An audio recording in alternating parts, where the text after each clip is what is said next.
Good afternoon, ladies and gentlemen. I'd like to start this with a brief introduction. My name's Susan Kiefer. I'm a Center for Advanced Studies professor of geology, and we're running an initiative on campus all year called Mega Disasters. The purpose of this initiative is to raise the awareness and hopefully the activity on campus about real natural catastrophes such as Katrina or the Sumatran earthquake, which we had some forums on last year, and what we're calling stealth mega disasters, which are the potential disasters that are facing us in the future, but they have a slower onset time than the natural disasters such as hurricanes. And we're using the natural disasters as kind of hooks to get people interested in this. And I'd encourage you, if you're interested in this theme in general, to either get hold of me, I have some business cards with me, or if you can remember to log on to the Center for Advanced Studies, you can find out about this, because not all of the work that we're doing is clumped under one format, say through the Center for Advanced Study. And today is actually a really good example. We had the pleasure of learning that Susanna Hecht was going to be in town. And so we arranged with the Center for Global Studies to sponsor her visit, and it's actually been advertised through there. So this is kind of like an octopus, this initiative on mega disasters, reaching out and grabbing people who get involved with us. And we'd like to spread the word as much as we can about what we're doing and get people involved. So with that, I'd like to introduce Ed Colliget, who's going to introduce Susanna Hecht.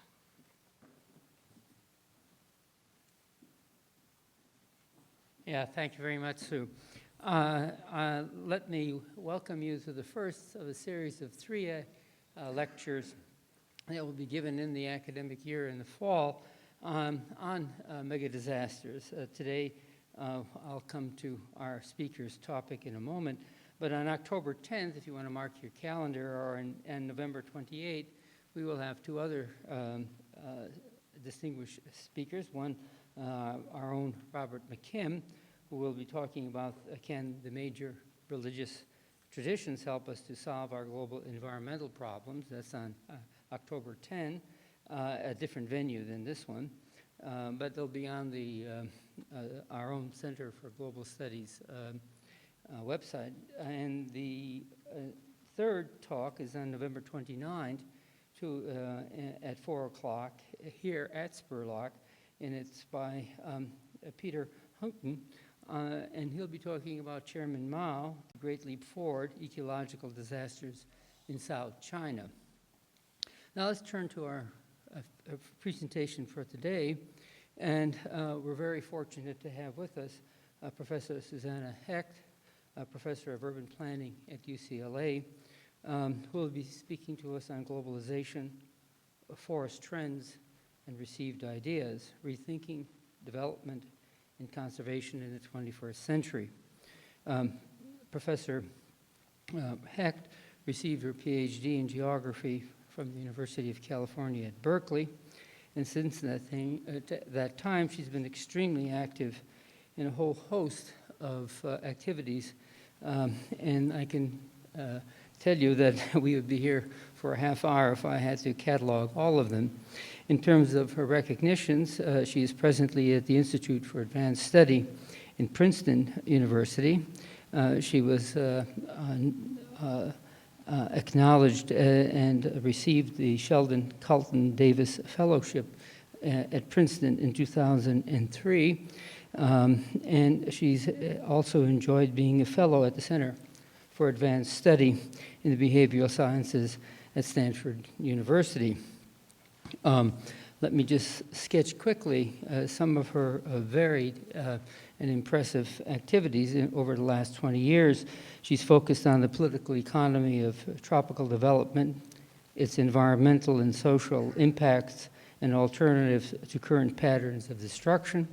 And these interests range from policy transformation to the concrete and technical implications of indigenous knowledge systems, local land use strategies and peasant economies, and the dynamics of timber and non-timber forest extraction in tropical zones. Among her recognitions and prestigious grants are those from the MacArthur Foundation, Pew Charitable Trust, J.C. Smith Noyes, and the National Science Foundation.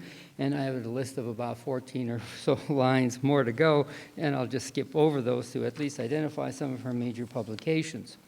In 1990, she published a work, Fate of Forests, which was recognized among the top 10 works in the area of cultural geography.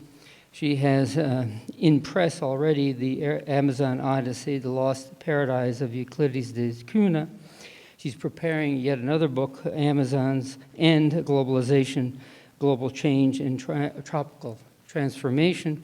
And with Susan Candle, she's completed a work for the National Academy of Sciences, The Fundamental Role of Science and Technology in International Development.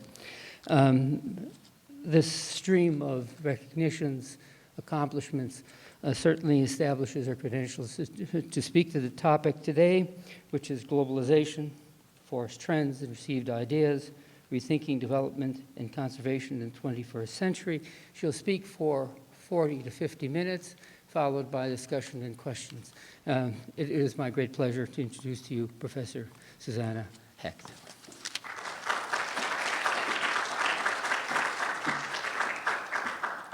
I am delighted to be here.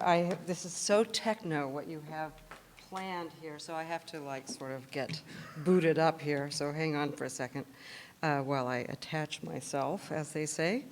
Let's see, and it turns on and everything. It's so modern. So let me go ahead. All right. Well, anyway, I'm delighted to be here. It's terrific to reconnect and have reunions with family and old friends. And so I'm especially pleased to find myself here.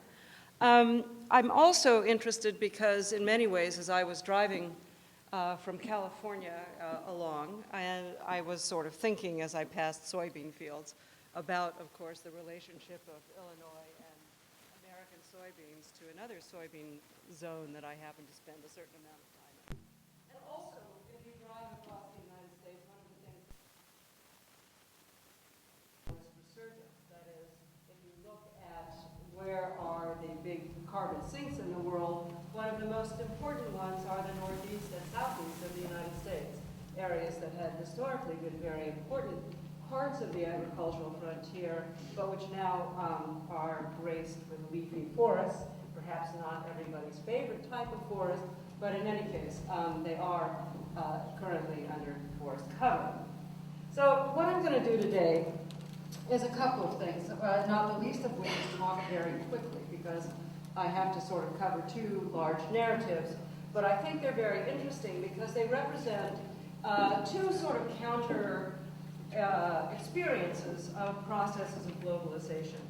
And one of the reasons I'm doing this is, one, there is a sort of general story about globalization as massively destructive, and it comes from, in many cases, the sort of Indonesian experience of deforestation, sort of rampant deforestation and so on.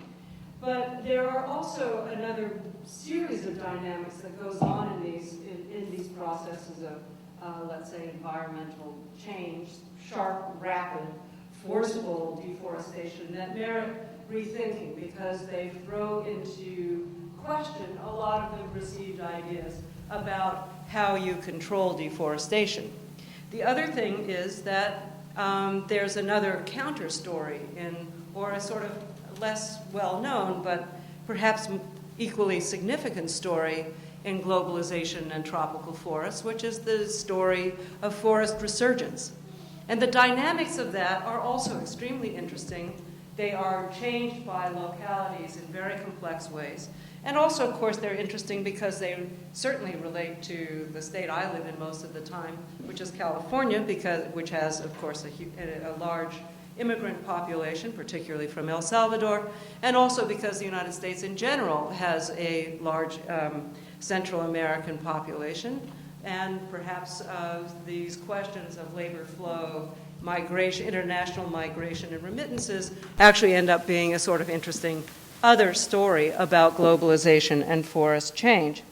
So these kinds of things these dynamics of globalization naturally are sort of mediated by localities, but the thing that's important about them is to really kind of understand what the implications of these kinds of things might be for rethinking how do economics work in terms of transforming tropical landscapes, an issue of importance to all of us for reasons of global climate change, carbon absorption, biodiversity, hydrology. There's a whole range of things, social equity. There are lots of questions we can ask about why it is that they work.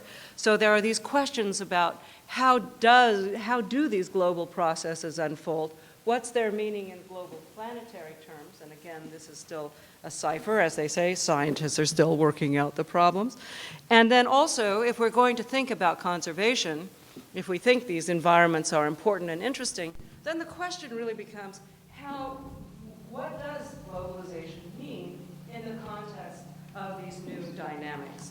And so in that sense, what I'm going to do is sort of give you some images about the dynamics of deforestation, and then I'm going to do a sort of comparison about how these things go. What I'd also ask you to think about, too, would be the question of also what is a forest. Because one of the problems that we have if you work in communities or in anthropogenic landscapes is that even people don't think that there are forests there. As the distinguished ecologist John Terborg once said about El Salvador, their nature has been extinguished.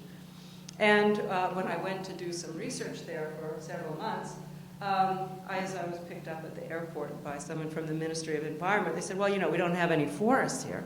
And so I was like prepared for this lighter landscape, nothing, perhaps a scraggly little tree with a meager and emaciated cow underneath, the sort of African Sahelian version of Latin America. And instead I was going through these lush forests, which apparently were invisible to my comrades. So it was one of these things, which is that anthropogenic forests, for whatever reason, have been sort of downgraded in the conservation story.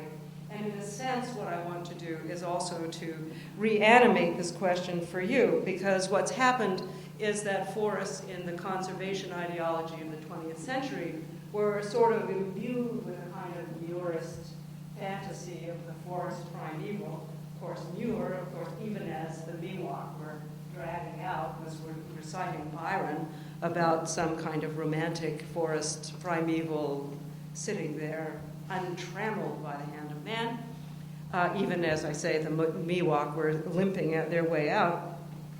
But there has been in the sort of scientific literature and the sort of popular literature the idea that the only true forests are these giant tropical rainforests. And so everything else sort of doesn't count. Well, while everyone was having a hissy fit about deforestation of large, high biomass forests, extensive areas were being cleared of open savannas, of tropical deciduous forests, of tropical dry forests. Indeed, these forests were ravaged from one end of the continent to the other. And partly because they weren't these sort of sacred forests, but rather a kind of a sacrifice zone. So we have this model of sort of forests worth preserving, forests that don't count, and then the sort of anthropogenic forests, urban forests, forests that are created by human agriculture, human intervention, which seem to be almost completely invisible. So what I'm going to try to do in this talk also is talk a little bit about that, because we have sort of the idea of the primeval forest, the ecological hotspot, as those of you who follow ecology, conservation ecology will know. And then we have those precious forest fragments, and then we have, of course, the matrices. So in a certain sense, this is like recharging the matrix and bringing the matrix up as a means and as the central place for conservation in the next century. Now, I have been taught how to do something really great. Watch this. So if those of you who know me know that I'm normally quite nerve-wracked about these things, but I was coached and trained very beautifully by the the technician here, so now I'm going to like wreak confidence and ability. Well, so what I'm going to talk to you about today, in this case study, is a set of case studies. Is really I'm going to compare Bolivia and El Salvador. Now, of course, there's a certain convenience to that, which is I studied those places. But so naturally, it's more convenient for me to talk about these in other places. But on the other hand, there are some sort of unusual similarities.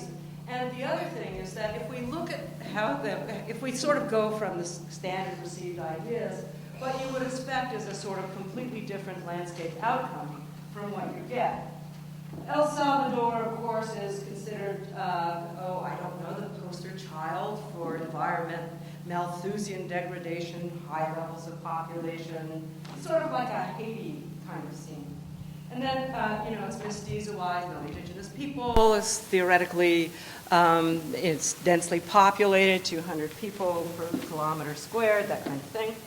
And then you have Bolivia sitting there, the size of France, same level of population, and 85% native. So, of course, in this sort of essentializing of indigenous populations that is so popular, we would expect some kind of more integration and environmental care that would naturally come as a function of that population. Now, they're also involved in bunches of other things. Both have participated in wars which had different kinds of impacts. The civil wars of Central America in El Salvador had an enormous impact on the on the landscape and the environment, not to mention on the population. Bolivia, on the other hand, was the site of a major, war on drugs. Now, they're both kind of different in terms of the impact of war. In the case of El Salvador, the war stopped the agricultural frontier. I'll talk about that more later. In the case of Bolivia, the war on drugs actually pushed the agricultural frontier into more remote areas, and also because it uses defoliants, actually resulted in more deforestation. So you have a kind of contradictory dynamic, one sort of war experience producing a forest recovery, the other expanding the forest and deforestation frontier. Historically, both of them have been linked to an export economy. So they've been globalized or into global commodity circuits for quite some time. Their social indicators are both pretty low. They're largely rural populations. They have amongst the lowest rural wages.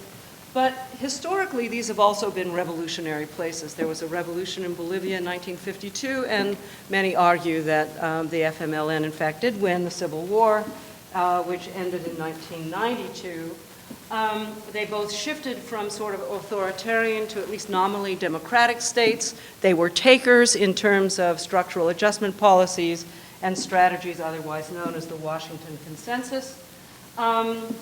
They also had the emergence of environmental institutions about the same time. The ministries of environment for both were basically implemented in 1996. So even though they seem wildly different, they sort of are the same as sort of experimental sites. So the question is, how do we really, what's going on in each of these? And since they are sort of structurally, in many ways, they're sort of surprisingly structurally similar, where they diverge is where you would expect to see a different landscape. If you're working off of the 20th century ideas of Malthusianism, you would naturally expect to see the worst deforestation in El Salvador and the glorious tropical forest gracing the landscapes of Bolivia. In fact, you find just the opposite. So let me go on to my next slide. This doesn't show very well, but this is basically, I'm just going to be taking you to this area, twisting you through space and time into the main expansion zone in the Bolivian Amazon, which is the Brazilian frontier. You might more or less think of this as the frontier of the Brazilian, an extension of the Brazilian frontier. What I'd like you to pay attention to is this this river, I think this is what we have here is perhaps 1985, or I don't know what my date is here, I can't say. But what we then see is about a decade later or 15 years later, a landscape that looks like this. This is where that river was. That was what you were supposed to pay attention to. So what you see here by the year 2000 is an extraordinary rate of deforestation, indeed among the most rapid deforestation that is occurring anywhere on the planet. Also, you have different signatures in this deforestation. This is a colonization area. These are actually the extension of large-scale soybean and cattle ranching, but really predominantly soybean. There's a little area here which actually represents Mennonite farmers, and so this is another little connection that we have in Illinois. As I was driving in, I practically screeched over when I saw the Mennonite church. Okay, so we have this extraordinary dynamic of really rapid and, as I say, almost unparalleled deforestation occurring. So we have, which is sort of surprising given if we were working off of the model that the Malthusian models that have so infused our understanding of deforestation in the tropics. But now we go to El Salvador, and this gives you a sort of sense of the three dimensions of this place. And as you can see, it's volcanic, and also this is an accurate representation of its vegetation. Now, given that it has a high population density, what these slides show you is simply that after the war, 1992, what you had was this situation. All that red stuff is pretty much bare ground, or very lightly vegetated landscapes, agricultural landscapes. What you have then here in this period, 2001, basically, is this extraordinary shift away from a landscape with quite a bit of deforestation into one with quite a bit of forest recovery. We have this work, by the way, is carried out. I should have said this earlier. Is carried out in conjunction with Sasan Sachi from the Jet Propulsion Laboratory, and also with an NGO in El Salvador called Prisma. Well, anyway, what you can see, if you start to look at the shift from bare ground to covered, what you begin to see is a sort of decline in areas that are bare or poorly covered, and then an expansion into areas, as you can see, that increasingly become more forested. So we begin to see an extraordinary increase in forest cover. From this set of data, what you get is something that approaches close to 60% forest recovery. In a later paper, we basically take out these lower signals because they're kind of noisy. But if we were going to look at the rate of recovery at the highest, the most dense woody forest recovery, what you would see is about a recovery rate of about 22% of the landscape has improved its forest cover since 1992. So that's pretty quick to recover a landscape. So now, and it's surprising because the population is so dense. So I'll go back to that in a minute and about why that occurs. But right now I'm going to take you forward back into the question of deforestation and soybeans in Bolivia.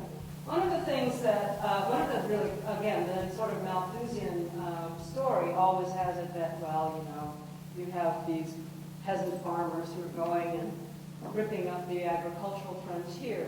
What we find, however, is that if we look at the evolution of soybean production, what we find is the expansion of industrial agriculture. Now, that in itself is a sort of interesting thing. What is also interesting about it is one of the main things that was used to explain why there was so much deforestation in other periods was they kept saying, well, those lousy cattle ranches, if they only did more intensive agriculture, then deforestation would slow. What you have going on in this is actually a dynamic that is quite unprecedented in the sort of literature and discussions of tropical deforestation, which is the rise of hyper-intensive agriculture, which is driven by markets in a lot of ways into an extraordinary deforestation dynamic, such as the slides I showed you a minute ago. Well, why is this occurring? Well, in part, there's been a huge, one of the dimensions of global change is the shift of the movement of technologies from places to place, which is extremely important. And there are key reasons this had to move in resolving very serious constraints, soil constraints, adaptation to aluminum, phosphorus, and low levels of micronutrients. They had to deal with the question of daylight. They had to deal with a whole panoply of pests that didn't occur elsewhere. And also, there were the problems of shifting from a relatively small-scale sector that had existed in southern Brazil into a really large agro-industrial structure. The second, of course, is that a lot of this is driven not just by technology, but by the expansion of markets in China. China buys now about a third of its soybeans from Brazil and Bolivia. It's you can sort of see this as part of a uniform economy in a lot of ways. So it's being driven by this extraordinary international market pressure. The other thing is that not only do you have a change in the industrial agricultural sector, but you also have a change in the livestock sectors in terms of increasing the amounts of areas that are devoted to confined animal production for chicken and stuff and pigs, as well as for livestock. So, and that livestock is not trivial. We're talking about something like 30 million animals. Brazil probably is the largest livestock exporter on the planet at this time. It's certainly the number 2, perhaps this year number 1, soybean exporter in the world. There are also institutional factors, credit, the tenures were secure, and so on. And also, there has been expansion of the transport system, and much more is planned. The dreaded Avança Brazil, which is estimated to probably undermine something like 40% of the remaining Brazilian forests. One way or another. This is a slide basically about the movement of capital and where it comes from. And what you can see here is that if we start in 1990, when this stuff really begins, you have the Japanese and the Bolivians working toiling in their gardens, and then of course there's the import of Mennonites and so on. But as this sort of evolves over time, what begins to happen is, as you can see, the Brazilians begin to take over more and more area, the Mennonites drop in their power, the Japanese move in, and then also you have an array of other groups like Canadians, the Finns, Russians, Ukrainians, all move into the sector. So what you see is an internationalization, not only of the technology, not only of the market, globalization, not only of the markets, but also of the capital and the actual producers. So this is an extraordinarily internationalized landscape. So let's go back to the sort of lovely story of forest recovery and how do we explain that. So what you see in the soybean case, just to take you back, is really the dynamics of one variety of deforestation linked to technology, markets, and large-scale international capital, and very dynamic markets, as we said. In the case here, what we're looking at is something rather different. Okay, for the first, the one thing, of course, and one should never underestimate the impacts of wars. At lunch today, we were all sort of musing about the impacts of wars and how, in many ways, it was rather good for the environment. Not that one would recommend that as a policy, but that what it does is it really it makes rural areas very insecure and stops agricultural frontiers, whether they're large-scale producers or small ones. And so the result of this was simply that basically people fled. They fled to cities, they fled out of the country, and this was to have extraordinary impacts in the longer story. So it had an impact on the agricultural frontier, it had an impact on migration, and of course the questions of agrarian reform. Also, there's a number of other things. I mentioned this earlier, that they were sort of takers on neoliberal reforms of various kinds, and in terms of trade, especially trade liberalization and structural adjustment and local and regional environmental politics. But let me go forward with this. The reason I put this up is because the history about the narrative about El Salvador is so strongly about population density and environmental destruction that it sort of obliterates anybody's ability to actually look at what's going on. The reason this is up here is because it can sort of, what you can see is that in many areas, the rural population density has remained the same from its most intense period of deforestation at the end of the 1970s, and it's just as dense now as it was then. So you have these kinds of things here, but particularly up here, this is the sort of mountainous zone, this is the FMLN strongholds. So these areas did not, if you follow the literature on what's called the forest transition, which talks about how forests in Europe and the United States emerged after everybody left the countryside, went to the cities, and basically abandoned such lands. What you have here is not a story of land abandonment. The population density is still very high, but you do have forest resurgence occurring at the same time. This slide basically really is meant to address another element of globalization. If we were talking about before the movement of large-scale capital and in large-scale international industrial, if you will, corporate capital, what we're talking about here in El Salvador right now is, if you will, international finance from below.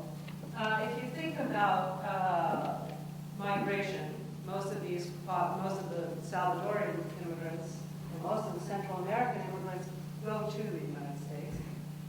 And they basically send back money. And the result of this, in the case of El Salvador, is that something like 66% of the foreign exchange is in fact derived from remittances. This is an extraordinary amount of shift. And it's really, what you see here are the dynamics of structural change. I will get a crick in my neck if I look at that, so I'm going to look at it from here. But what you can see is really from a rather dramatic displacement of traditional agro-exports and so on, and non-traditional exports, to essentially a remittance-based economy.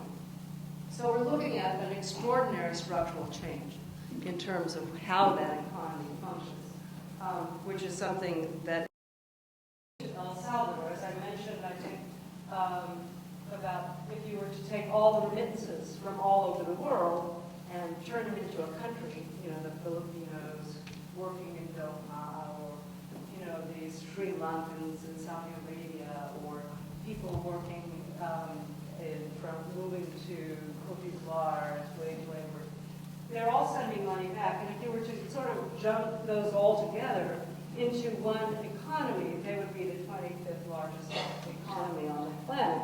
So the question of remittances, though we're looking at a fairly interesting and perhaps an extreme case, is one that actually merits rethinking in terms of globalization, if you will, from below, and its impact on the environment. So let's see. Here is the distribution of these things. Oops, sorry, let me go back. So here we have the, I love this, I can just do everything. Here we have basically the various provinces or counties of El Salvador, and below here we have all the number of households that get remittances, and the proportion of households and the amount. Now, again, one of the things we began to test for is to say, well, what about this Malthusian stuff? Because after all, it is one of these things that comes up time and time again in the environmental literature. So we did a bunch of correlations between forest cover and population density, and we found no relation. But what we did find was a rather interesting correlation. which is as the percentage of households go up in terms of their remittances, and also, let's see, the percentage of what I can, it's on my own slide here. What you see is as an increase in, and as this is the excess of area, this is the excess of numbers of households. What you find is that as you have more households receiving remittances, you have less forest clearing, because forest, there is some clearing going on, and much more forest resurgence at quite statistically significant levels.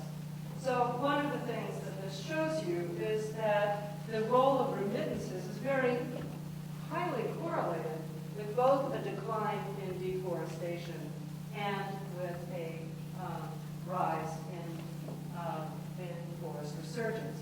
Now, there are lots of reasons for this, and let me go forward a little bit on this to give you a review of it. Oh, I just wanted to put this basically, as I was saying, the question of remittances is by no means limited to El Salvador. El Salvador is great because it's so small and the data is so good. But what you can see from this is that the role of remittances is rather extensive. Sorry. It has a it exceeds by orders of magnitude direct foreign investment. So you could imagine those little $100 that are being sent by various migrants are actually exceeding what were supposed to be the engines of growth, which was for corporate investment. You can see also that they are often an extremely large proportion of the GDP. Nicaragua is a third, over a third. So, and this gives you sort of the amount of migration that in fact occurs, and this is the volume in terms of millions of dollars. But the point is that it's not surprising if you look at Central America as a whole, that you're beginning to see a much broader dynamic of forest resurgence than you might have expected to see, particularly given the sort of seminal role that this has had in the discourses of Malthusian disasters.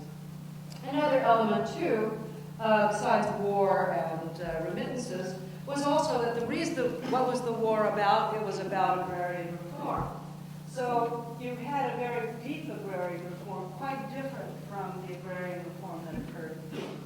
I purposely did not go into the agrarian reform in Bolivia, which also occurred at the same time, because I did here all night.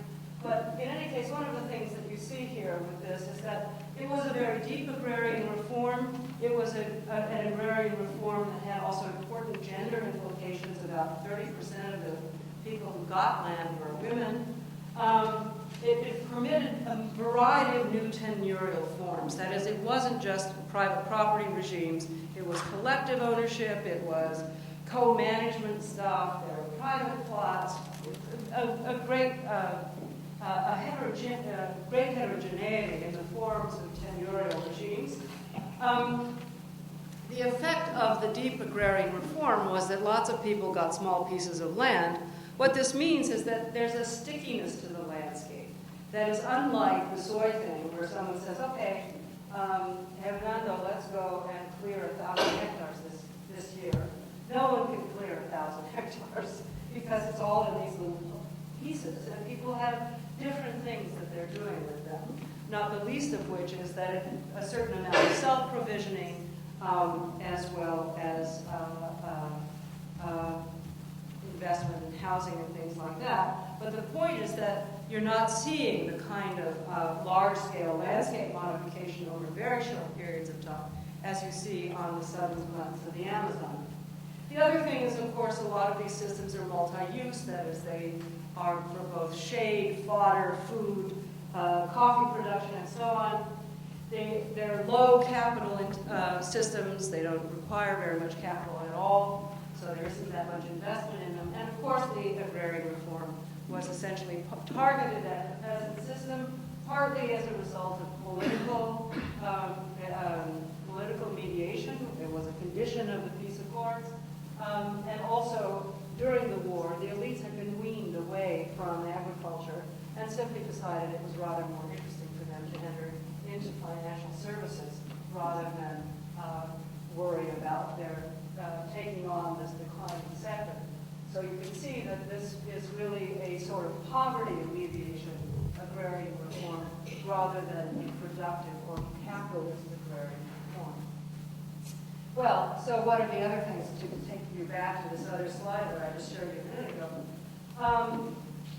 I've sort of gone through the implications of the war and migration and agrarian reform for you, but one of the things about structural adjustment was the free trade policies and also a sort of larger dynamic within global economies that simply produced a real collapse in the traditional grain or traditional agriculture that you see in much of the third world. So compared to 1970, the early 21st century peasant farmer was getting about 27% of what they got in real terms in 1970. So the small-scale sector has been enormously undermined by a combination of cheap food policies, a lack of subsidies that was part of the structural adjustment reforms, and it's essentially has been part of the urban strategy for development that's characterized most Latin American countries. So what you've seen is a real erosion of food prices such that the costs of production for a peasant household end up being more costly than what you can purchase these grains for. And of course, there's always a debate about whether there's dumping and so on. But industrialized grains has basically been very instrumental in undermining the peasant sector. The next thing, of course, is like, let's say you were going for coffee, my favorite job.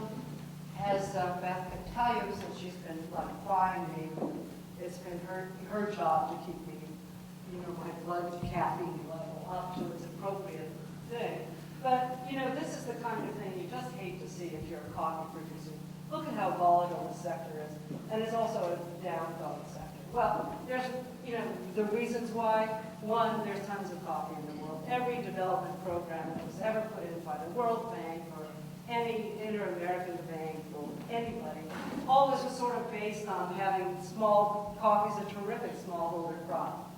Also, huge areas like tons of Amazonia, Rondonia, and so on, went into coffee.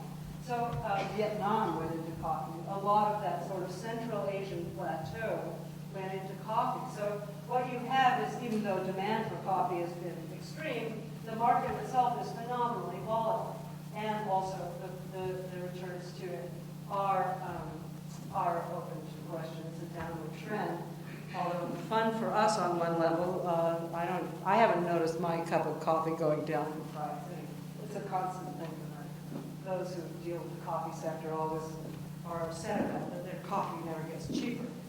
Okay, well, one of these things is, let's go into more of a comparison between this. I think what you can see now is that there's a sort of confluence of things that's driving both the increase and both in deforestation and also the increase in forest growth. And in a certain sense, it's useful to go and look at the political economy of natural resources. One of the key elements is what do the elites think about it and what are they doing about it? And what's the role of natural resources in the economy? Well, as you can see, El Salvador is about 12%, while Bolivia is 60%. The elites basically in El Salvador said, I'd rather be in urban finance. Why should I even bother with this declining sector? But in Bolivia, the elites, the agro-industrial elites, are the key and driving sector. So in essence, the role of natural resources there, like in Brazil, where 30% of the GDP is derived from agricultural exports, the natural resource sector starts to become an extremely important one in terms of the larger national development trajectory. In terms of the agrarian reform, I think I've sort of made the argument that in the case of the El Salvadorian one, you really did have a truly redistributive agrarian reform. That is, it really went to a lot of people, and lots of lands were expropriated, and the state put in a lot of lands.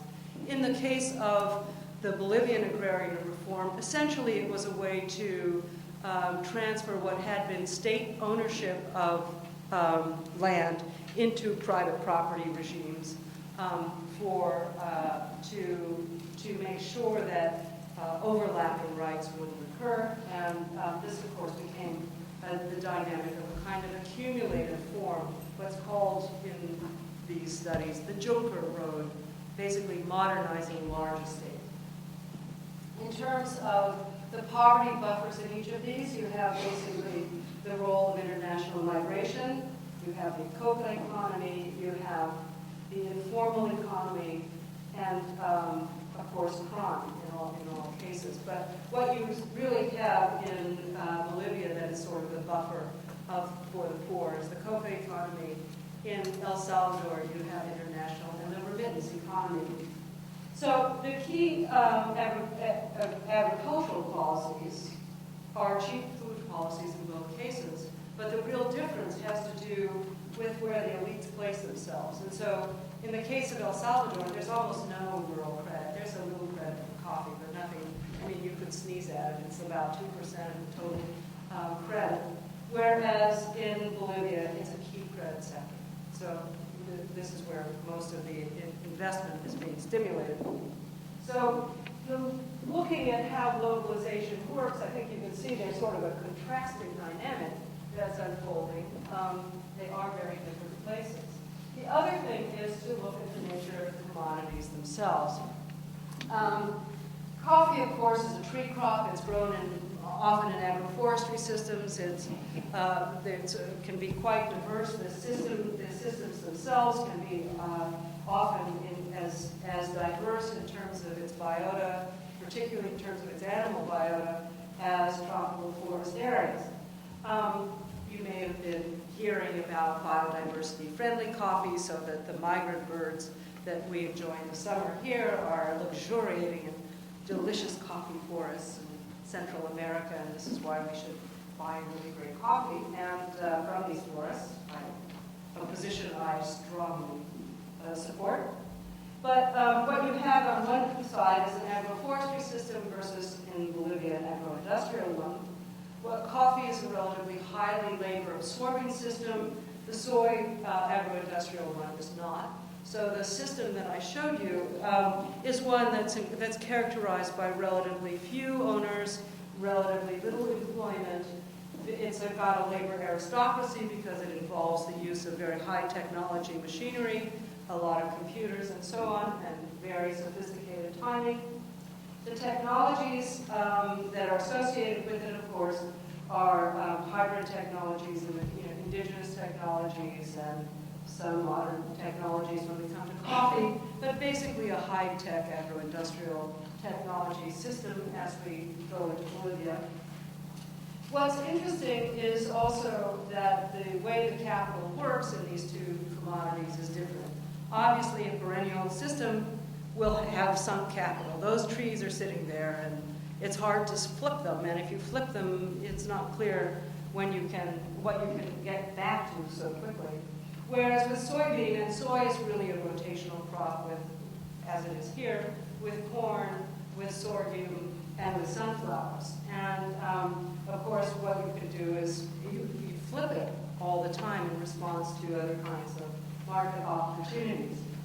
The products, coffee really basically is, there's some ancillary, essentially non-marketed products, firewood, artisanal materials that come out of those coffee forests, and of course the birds and so on, which have their touristic virtues. But soy, as you know, can be turned into anything. It's kind of like a shmoo or something. It can be turned into a substitute for meat. It can be turned into a substitute for paint. It can be turned into a substitute for ink. It can be turned into a substitute for oil. So it has a range of end products, whereas coffee pretty much, well, there's the stuff you get off the beans, and there are the grounds, but pretty much what you get at the end is coffee. So it's that the lack of flexibility and the lack of diversity give it a very different kind of dynamic.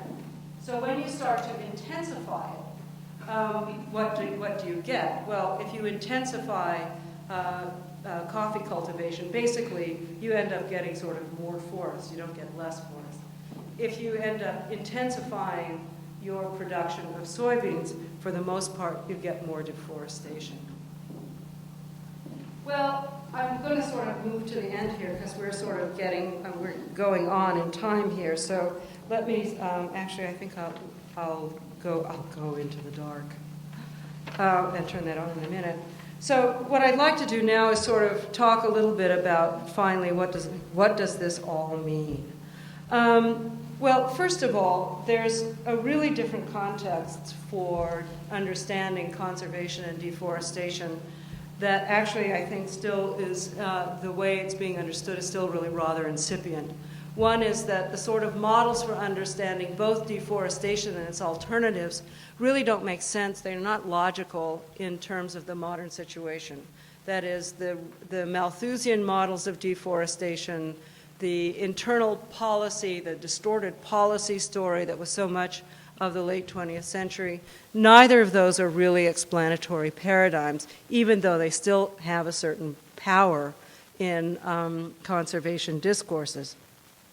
The second thing, so there's the Malthusian story that doesn't seem to work. And also, if you look at what we're seeing as the alternatives to deforestation, the question of intensification of production and consolidation of simple property regimes, capitalist property regimes where you own everything and there's individual ownership of everything, was supposed to actually reduce deforestation because during other periods, conflict over property rights was one means of clearing land to claim it and thus assert property rights, was how it drove a great deal of clearing in Central America and in Brazil.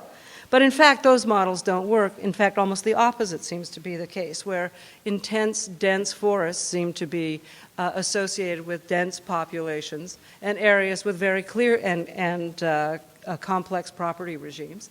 And areas with clear property regimes and intensive production seem to be resulting in explosive deforestation.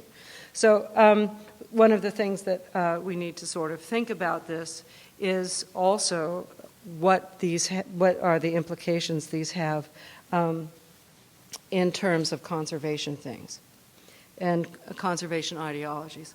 One is the question of fragment ecology. Those of you who study conservation biology cannot have been unaware of the last 20 years of the rise in fragment ecology and island biogeography as the sort of modal idea of tropical hotspots, areas of high endemism,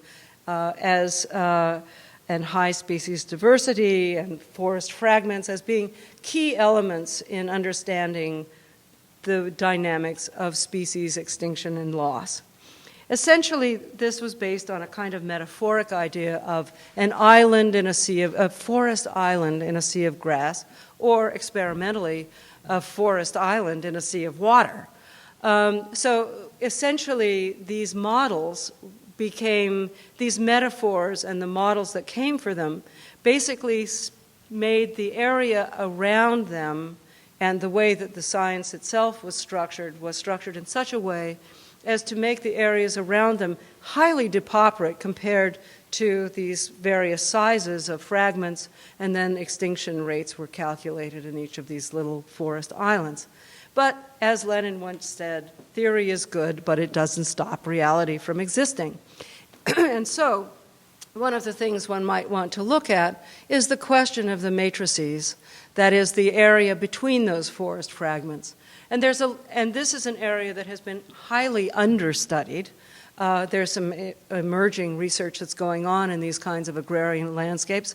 But the point is that they're much more ecologically complex than people previously realized. So one thing is that the matrix itself may be the key point for conservation in the 21st century. And these are, of course, areas that are most likely to be inhabited. That is, these are the areas that are most likely to be both habitat and artifact. So that's one thing. The other thing is that endangered ecosystems are not collapsing as rapidly as you would imagine because the matrices are more complex.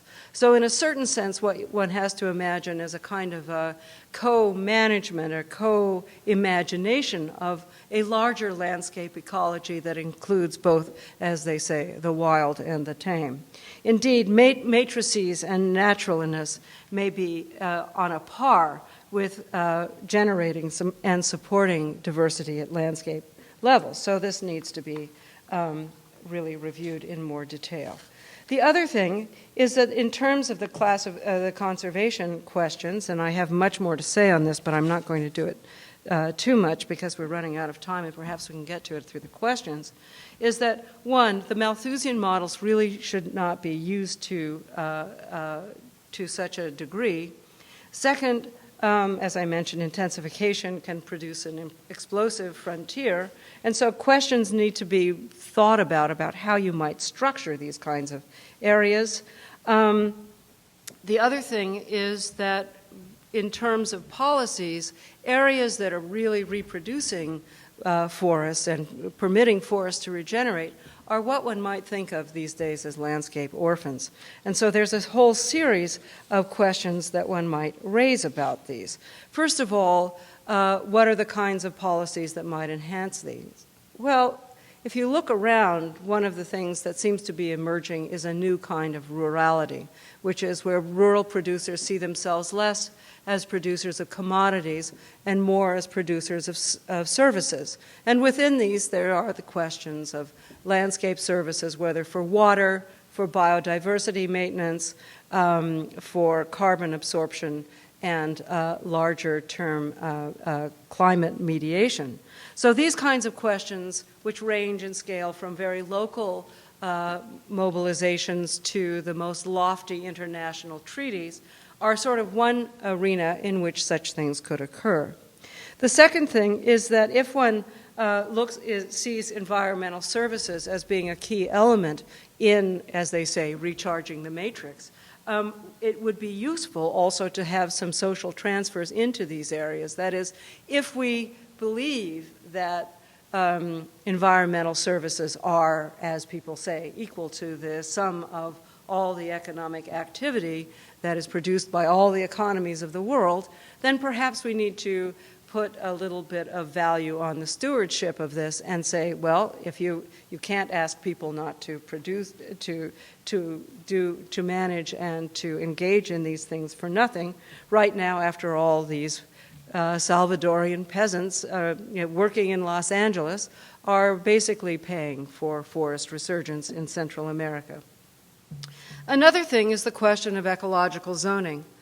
While the dynamics of the soybean frontier is pretty exciting on one level, the question of its sustainability still remains open to question. So one of the issues one might like to think about in terms of this is how would you, could zoning in fact keep it out of areas where it is unlikely to be sustainable over the long term? There are areas where, with relatively good soils and relatively flat terrain, that can tolerate this soybean probably as well as anything. But there are areas where it can't, and it would be a shame to destroy a lot of forest areas if you were not going to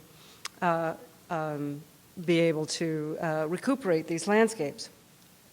So the point really is to think about not just replacing the set-aside model, but rather to think about questions of how you complement these kinds of things, and to also think about a discourse that would embrace many different types of forests. That is, not just a kind of a conservation ideology and representation that focuses on some kind of sacred grove, or looks at forests that aren't those as a kind of sacrifice zone, which is the case of the southern Brazilian flank, or a kind of forest approach that views anthropogenic forests as essentially invisible and valueless.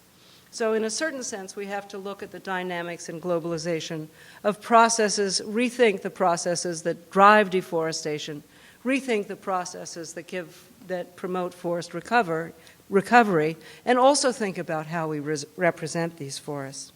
So by way of sort of ending this, by widening the divide between nature and culture, which has been the tradition in forest conservation in the 20th century, we may be risking it all. And there's huge potential for enhancing the values of everyday landscapes.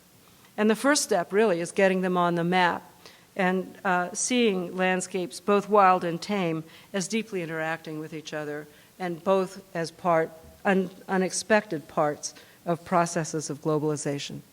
So thank you.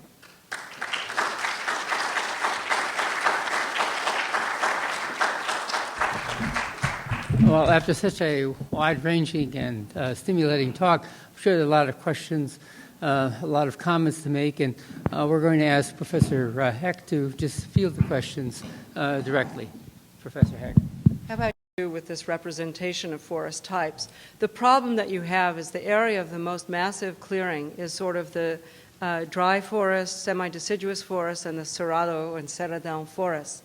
When the Constitution was rewritten in 1988, there was this whole deal about national patrimony, in which tropical forests had exactly this role, that they would be conserved over specific portions and perhaps used to raise animals in.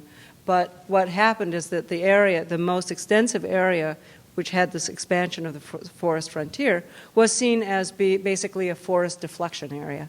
That is, you wanted to deflect development there away from the forest. And so that those legal strictures against forest conservation or maintaining a certain proportion of your terrain out of production simply didn't apply. The other thing is, if you sold the land, what you could do is you could keep your half of the land and then sell your forested part, and then that forested part could be, in areas where this law applied, the forested part could then be reduced by 10%. So there's a sort of strange process of diminution here. And actually, when you look at soybean landscapes, you really do not see a lot of forest maintenance in them. They're not that patchy. They are that sort of plainer landscape. There are some, what do you call them, wind breaks occasionally, but not as much as perhaps one might like. Yeah. What do you think of I think there was a campaign spearheaded by Greenpeace Brazil just recently, sort of push back the soybean landscape and pressure large corporate farmers. Was that in an appropriate area? Did you see that? Well, basically what they were going to try and do was to have British consumers not consume Brazilian soybeans, because it was pushing the deforestation frontier in two ways. One, by sort of taking over grasslands, pasture lands, and turning them into soybean. And also, about 40% of them are direct deforestation. In Bolivia, it's all direct deforestation. That would be fine, except that there's other global actors in this, which is, of course, China, which is not relatively indifferent to these questions at this time. So it's a very dicey question, because since so much of Brazil's foreign exchange now is tied up in agricultural exports, it's very difficult to say, well, the soybean frontier shouldn't go forward. And also it has the coterie of elites will not let that happen. So this is why perhaps agricultural zoning in those areas and sort of regulation of, more low-till farming, more sort of production techniques that in industrial farming that are less damaging is perhaps the strategy that you could advance there, because it seems unlikely that you'll be able to do much else. Bruno Magli, the head of Maggi Group, is the largest soybean producer in the world, I think, and he is the governor of Mato Grosso, so he's very unlikely to sort of shift his policy suddenly into, a heartfelt conservation strategy. So it's one of these things where there are, what's happening is really kind of a spatial segmentation of this kind of thing, where I think in more humid zones what's going to happen is they're just not going to try, but where they can get it to go, they will. It's sort of limitless. And the technologies are both increasing the area under production and the productivity of the land use. So it's intensifying and expanding at the same time. Yeah.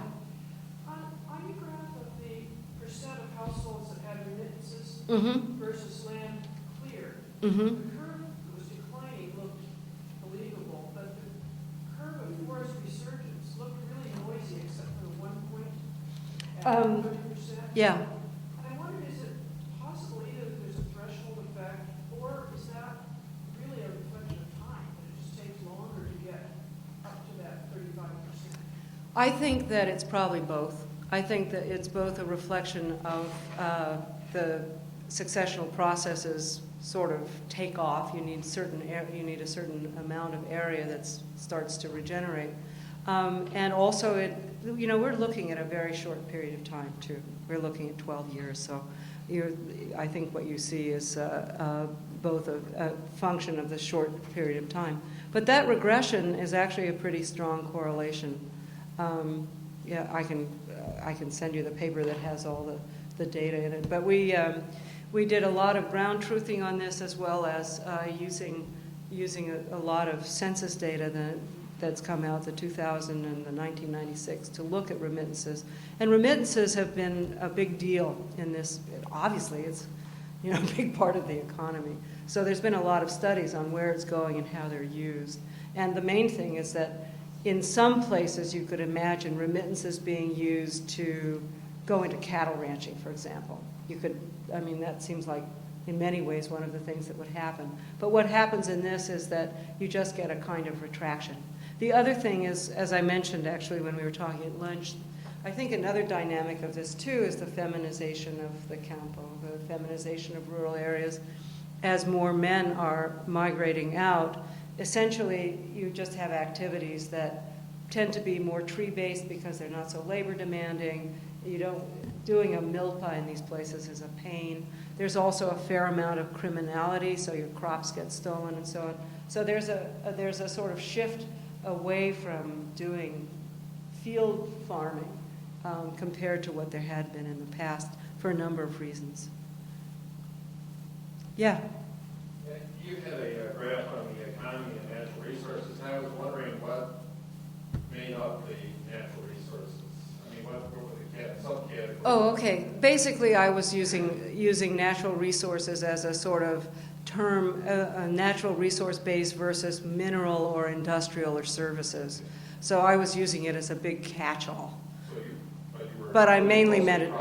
Yeah. Rather than Tim. tourism and other. Yeah. No, it's basically farming and timber. Yeah. Yeah. I really like your talk, and I learned a lot from it. I have two skeptical questions that Sure. I know my students will raise next week when I teach them neo-Marxism if I try to integrate it. Okay. In my course. One is the Sierra Club version of Malthusianism, which, you kind of tell me, because I know they have in the past, that, well, this might be good for the future for us, Salvador. The ecological consequences of migrant labor and remittances sent back to El Salvador actually are felt elsewhere. For example, in the U.S. And so I can really imagine kind of rebuttal to your argument that puts the Malthusian argument at the global scale and argues that, deforestation occurs elsewhere, let's say, in California, or, that you may see other environmental damages. I would wonder how you would, counter those kind of skeptical remarks. And the other skeptical question is about the nature of these new forests in El Salvador. What are they like in terms of biodiversity if you compare them to the forests that the nation had in El Salvador before the Civil War? Okay, let me start with the Sierra Club argument first. Well, the problem, if we look at global resources, and this is like the cheap shot back, which is, U.S. consumers consume so much more than everybody else that the El Salvadorians who come here actually don't have the same consumption patterns as the average suburban person living in a suburb in Los Angeles who drives 40 minutes a day in a large SUV, you know, the usual cliche, set of cliches that are used to counter this. But one of the things that one might think about is the question of the forest transition more generally, which is that areas in the United States, for example, or in Europe, where agriculture became less competitive as other areas of agriculture became more dynamic, fell out of agriculture. And if you looked at the slide of El Salvador, and I can whip us back so you can see it. Look at this, I'm just going exactly through history of time and everything. Let me get to that really beautiful three-dimension. There we go. What you have is an area where basically the forested areas along, let me get this up here. The forest areas both along this is called the Cerro de Balsamo, and then this is the sort of spine of Central America. It's all very mountainous up here. Those areas actually are probably, while they may have been the areas where corn was produced and domesticated, and many varieties of it were selected over human history. They may be, after all, this is part of the world of the men of maize. There are areas where it's much more globally competitive to produce it, such as the American Middle West, the plains of Russia, the pampas of Argentina, and the southern flanks of the Amazon. So maybe one could look at this as perhaps an issue having to do more with a sort of global process of economic forces disciplining regions of production. So that's one way to go about it. The second thing is, so we have the consumption, the American consumption model. We have the sort of economic model of efficiency driving forest transitions. But these areas are also quite densely populated. And that also what we need to look at is that, in fact, most of the population has maintained itself relatively steady there. It's urbanized and gone internationally. But it's not clear to me that it is the international migrants that are sort of driving global processes of environmental degradation. And in fact, the counter-argument could be made that unlike many people, their little paltry pennies go to support people that actually results in land uses and non-land uses that actually result in forest resurgence. So in a certain sense, maybe you should have more migrants sending more remittances back to have more forest resurgence, which would, and these, you know, these secondary forests suck up carbon really quickly. They are, they're at that rapid biomass accretion phase, not like mature forests that sort of sit and, you know, breathe and exhale, breathe and exhale. So there's that argument too, which is you could say maybe this is a better way. I mean, the Sierra Club argument really is more about racial categories rather than about who's producing more environmental management. So that's, you know, that's the other way to go with this question. The second issue, which is a really important one, and it's an issue that people raise all the time, is, well, what about the diversity characteristics? You certainly can't be, you certainly don't want to tell me that, you know, these forests are as good as like some primeval forest. Well, in Central America, in any case, one of the things one has to understand is that these forests and their landscapes have been taken down and recuperated a lot. Part of that is just through the dynamics of the region itself. It's very disaster. It's what are we, mega disaster, meta disasters. It's a very dynamic area that gets whapped around by hurricanes. It's an area of great volcanic activity. It's an area that undergoes a lot of earthquakes. You might recall the earthquake in 2000 that was just devastating. It was like a 7.5 or some astronomically high thing. I was just there last week and there was an earthquake in Guatemala. I mean, the place shakes all the time. It's also very vulnerable to El Nino effects, so there's drought in it as well. So what you have is a sort of shake and bake landscape where things are, it's a disaster-adapted landscape, so that in essence, it's got a lot of resilience built into it. And it is a place where both the natural disturbance as well as human disturbance may be on a par with creating diversity. The other thing is that, and again I want to refer to Gretchen Daly's research in Costa Rica on countryside landscapes. What she shows is, of course, that many areas of these areas are not necessarily as diverse as old-growth fragments, but that they're widely used by old-growth species. So that actually, if you want to think about diversity, you have to think about it as at the level of the landscape, not just at the level of comparing a pasture with a forest, which is so often done, or a milpa with a forest. There have been a lot of stuff done with coffee in forest, which shows quite interesting things. But what I think one wants to think about is if you look at the diversity of birds, of plants, of reptiles and mammals and stuff for El Salvador, which is about the size of LA County, it almost exceeds the diversity of the continental United States. So something about this landscape, well, part of it is it's structurally diverse. It's got a lot of different climates. It's got a certain amount of endemism because it's a mountainous place. So that's contributing to it as well. But what I think you want to think about is that landscapes, both the domesticated, semi-domesticated, and wild landscapes really are interacting with each other. They're not sort of in boxes, you know, having nothing to do with each other. There's a lot of flow of animals and things around. So what I think one needs to think of is sort of meta-populations in landscapes and thinking at a larger scale.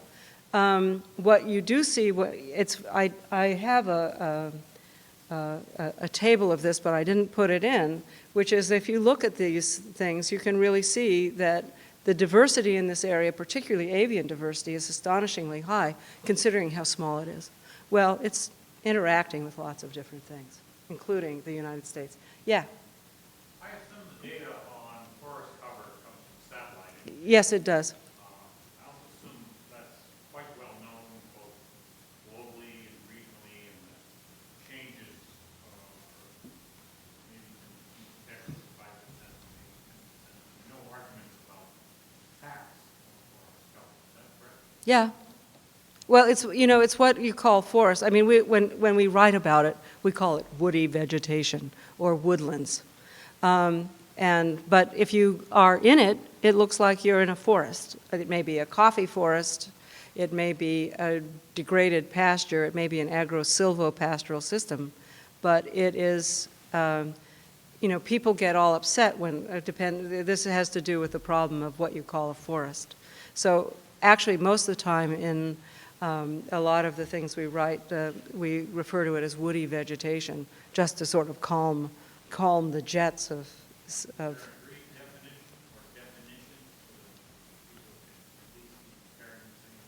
Well, what we do is simply say, we look at woody cover at, 30%, 60%. It's the average cover of a pixel. So we work it from the pixel. But what is a forest? It's something that exists in the world. It also is a symbol, and it's also an idea, and it's also a cultural construct. So if you were to go into a coffee forest, many conservation biologists would not say that that's really a forest. They'd say it's an agroforestry, it's an agricultural system, and that a forest is only this. So what I'm arguing in this is that actually there are these matrix kinds of forests, these wooded landscapes that for various reasons, because they're anthropogenic, and because of the sort of legacy about what a forest is, i.e. a true forest has no people in it, rather than these, diverse agroforests managed by women, that their diversity indices may be every bit as high as some of your, tropical dry forests, for example. So the question is that the idea of a forest is a social concept. And it seems to me that we need to include in the 21st century an approach to forests that includes stuff that isn't just a forest primeval, an imagined forest that has been sort of set up as an ideal. Just to take just to be really nasty about this, I work a lot with conservation organizations. I fight them face to face all the time about this exact question. In another project I'm working on is the biography of Euclides da Cunha and the sort of forest, the boundary study of the Purus River. If you tap into Google Purus, you'll get from Duke University a whole thing about how the Purus is the last wild place on earth, how it's got the last sort of nomadic, the Stone Age tribe that runs from man, the whole thing. And what's so interesting about it, in fact, I'm going to do a study with one of the ecologists from this team, is that actually Euclides da Cunha goes through it in 1904 and 1905, and he's sitting there, and every place is occupied. Everything has a place name. He's got the coordinates of everything because he was doing this as a boundary survey. So it's noted and it's thoroughly populated. So one of the things is sort of taking something that was thoroughly populated and imagining it as never having had a human history. And that actually happens quite a bit, at least in the New World tropics, and I imagine elsewhere. But this is certainly Central America, with its long history of Mayan and Olmec occupation. Essentially what you're seeing is sort of successional forests of different types. But it's a good question, and I'm rambling because it's... Oh, are we done? Ooh. Okay. Okay, how about you?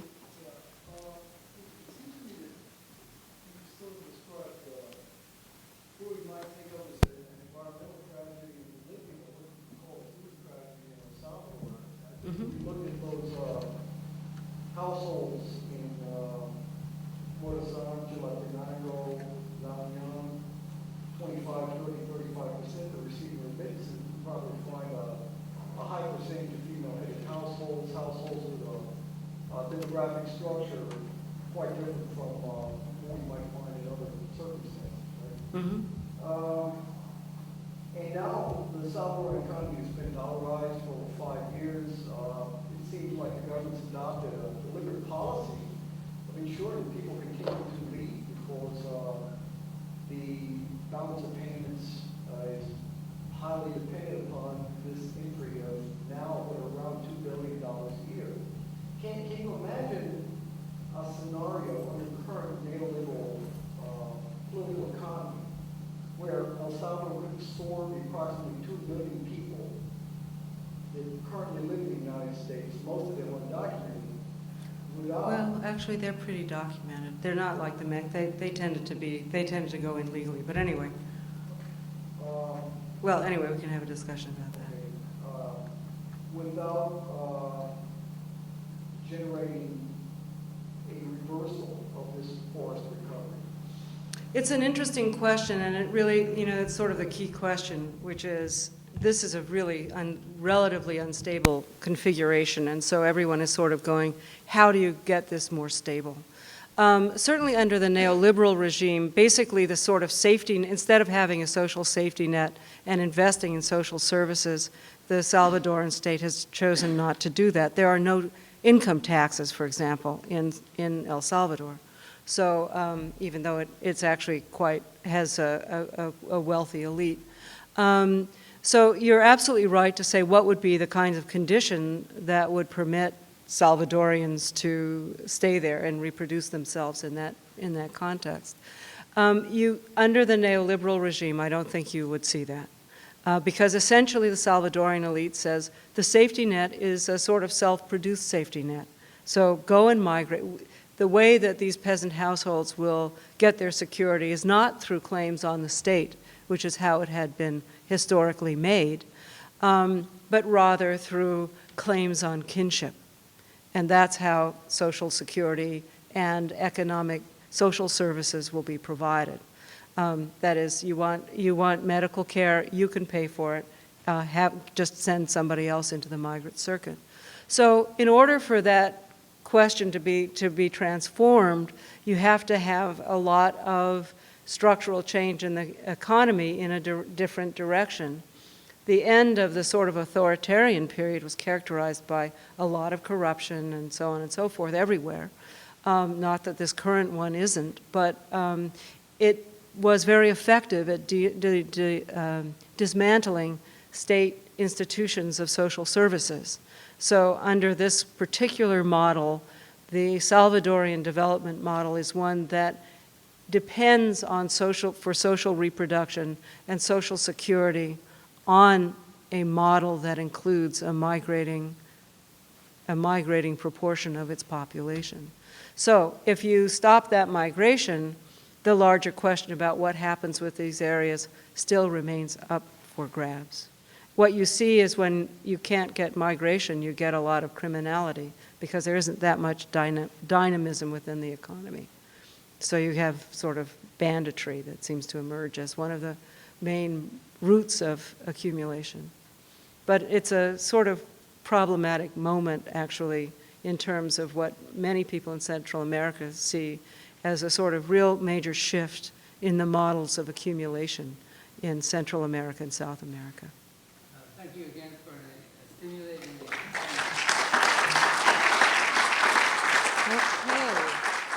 Okay, there we go.